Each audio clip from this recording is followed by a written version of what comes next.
ये सब देखकर फिर आप तय करिए। और उसके बाद बहुत सालों तक इन्होंने कुछ नहीं किया। सुप्रीम कोर्ट में एक केस पेंडिंग था, उन लोगों ने अपील करी हुई थी एनजीटी के खिलाफ। उसके बाद जब सुप्रीम कोर्ट को यह बताया गया, तब इन लोगों ने 2 ऑर्गेनाइजेशन से बोला कि अच्छा तुम स्टडी करके बताओ। एक ICFRE, Indian council for forest research and education, और एक wild life institute of India. दोनों ने अपनी अपनी रिपोर्ट्स दी। वाइल्ड लाइफ इंस्टीट्यूट ने तो बिल्कुल साफ कह दिया कि बिल्कुल यहाँ पर ये तो बहुत ही नुकसान होगा, हर तरह का नुकसान होगा, और यहाँ बिल्कुल माइनिंग नहीं अलाउ होनी चाहिए। Indian council for forest research and education ने गोलमोल कुछ बोल दिया, कुछ बोला कि हाँ ये नुकसान होगा, वो नुकसान होगा, लेकिन आखिर में बोल दिया कि अच्छा परमिशन दी जा सकती है। और उसके आधार पर बगैर ये सब चीजें कंसिडर करे, केंद्र सरकार के फॉरेस्ट एडवाइजरी काउंसिल ने बोल दिया कि हाँ परमिशन दे दी जाए यहाँ खदानों की।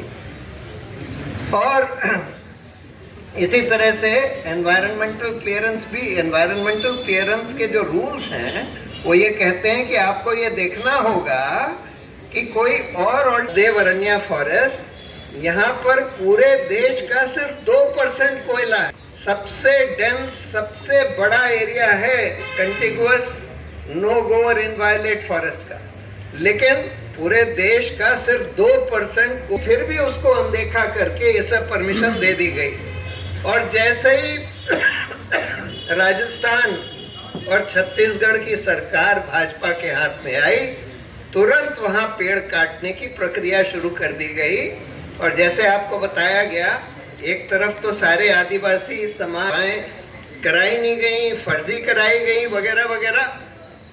दूसरी तरफ जब वो पीसफुल प्रोटेस्ट कर रहे थे तो उनको पीसफुल प्रोटेस्ट करने से भी रोक दिया गया और लोगों को अरेस्ट कर लिया गया। वहां इतने सारे 15,000 पुलिस वगैरह भेज दिए गए जिससे कि वहां पर ये सारे पेड़ काटे जा सके। और कहते हैं कि करीब 50,000, अभी उन्होंने बोला 15,000, 30,000, कोई 50,000 कह रहा था, लेकिन कम से कम 15-20 हजार पेड़ वहां कुछ ही दिन में। इलीगैलिटी ये है कि सुप्रीम कोर्ट ने जब कोयले की खदानों को रद्द किया था, ये कह के कि भाई आपने कोई प्रॉपर ऑक्शन नहीं किया, फर्जी तरीके से अलॉटमेंट कर दिया, तो जो राज्य सरकार को अलॉटमेंट करे गए थे बगैर किसी ऑक्शन के, उसमें भी जिन्होंने माइनिंग डेवलपर अपॉइंट कर दिया था प्राइवेट आदमी को और उसमें इंटरेस्ट दे दिया था माइनिंग डेवलपर को उस खदान में, वो सारे रद्द कर दिए थे, ये वाला भी रद्द कर दिया।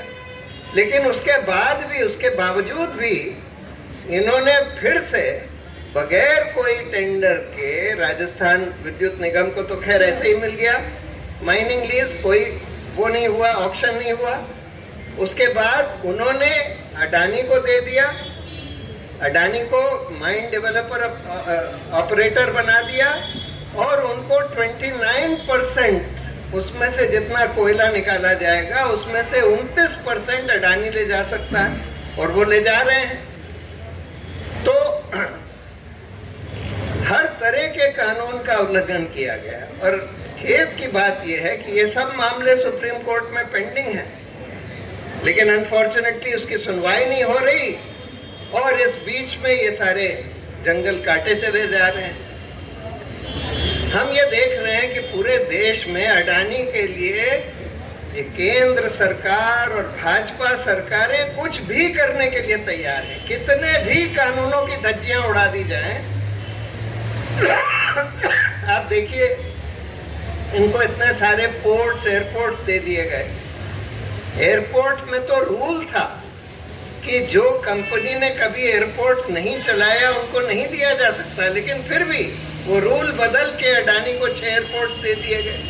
2014 में, मई 2014, जब नई सरकार आने के बस कुछ ही दिन पहले बड़ी एक भयंकर रिपोर्ट दी थी, कई भयंकर रिपोर्ट्स दी थी, शो कॉज नोटिस इशू किए थे अडानी समूह को कि आपने कोयले के इंपोर्ट्स, आपने ये आपके जो पावर प्लांट्स हैं उसके इक्विपमेंट के इंपोर्ट में आपने खूब ओवर इनवॉइसिंग करी है। विनोद अडानी की एक कंपनी वहां बनाई गई अल्टीमेटली मॉरिशस में, उसके जरिए सारा इक्विपमेंट खरीदा गया और 4 गुना उसमें ओवर इनवॉइसिंग करी गई, और उसके जरिए जो पैसा आपने बनाया वो टैक्स हेवंस में आप ले गए हैं। और उन्होंने चिट्ठी लिखी थी सेबी को कि यही इसी पैसे से इन लोगों ने अपने ही शेयर्स खरीदे हैं, ये अडानी समूह ने, और अपने शेयर्स को मैनिपुलेट किया है, ऐसा लगता है। आप लोग इसकी जांच करिए। अब उसके बाद सरकार बदल गई, मोदी सरकार आ गई, सब कुछ या तो ठंडे बस्ते में डाल दिया गया या फिर उसके बाद रफा दफा कर दिया गया। तो हम लगातार देख रहे हैं, कोई भी सेक्टर ले लीजिए, पावर प्लांट्स के जो इनको वो मिले थे कॉन्ट्रैक्ट बिडिंग के हिसाब से कि भाई जो लोएस्ट रेट पर पावर सप्लाई करेगा उसी को दिया जाएगा। इन लोगों ने लोएस्ट बिड किया, इनको दे दिया गया।